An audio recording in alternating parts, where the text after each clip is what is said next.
کیا آپ خواتین کے کسی بھی اردو میگزین کی پہلی خاتون ایڈیٹر کا نام جانتے ہیں؟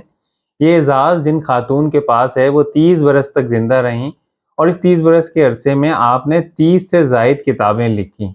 یہ انہی کی محنت تھی کہ چڑیا گھر، عجائب گھر اور شالامار باغ کو ہفتے میں ایک دن کے لیے خواتین کے لیے مخصوص کر دیا گیا۔ جن خاتون کا آج ہم ذکر کر رہے ہیں ان کا نام ہے محمدی بیگم، اور یہ مشہور زمانہ ڈرامہ نگار سید امتیاز علی تاج کی والدہ ہیں اور شمس العلماء مولوی ممتاز علی کی اہلیہ ہیں۔ محمدی بیگم 1878 میں شاہ پور میں پیدا ہوئیں۔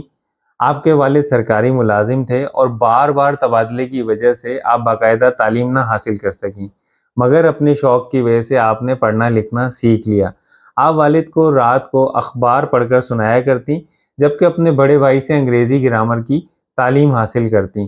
آپ عربی، انگریزی اور اردو میں تعلیم یافتہ تھیں۔ 19 برس کی عمر میں آپ کی شادی ہوئی اور 1 سال بعد ہی آپ کے ادبی ذوق کو دیکھتے ہوئے آپ کے شوہر نے آپ کو ہفت روزہ تہذیب نسواں کا ایڈیٹر بنا دیا، اور یوں آپ اردو کے کسی بھی میگزین کی پہلی خاتون ایڈیٹر بن گئیں۔ تہذیب نسواں وہ پہلا ہفت روزہ تھا جو 50 سال سے زائد عرصے تک شائع ہوتا رہا، اور اس کی وجہ فوقیت خواتین کے مسائل، تربیت اور حقوق پر بات کرنا اور اس کے ساتھ ایک خاتون کا ایڈیٹر ہونا بھی تھی۔ محمدی بیگم ایک غیر معمولی خاتون ثابت ہوئیں، مگر افسوس آپ نے بہت مختصر حیات پائیں۔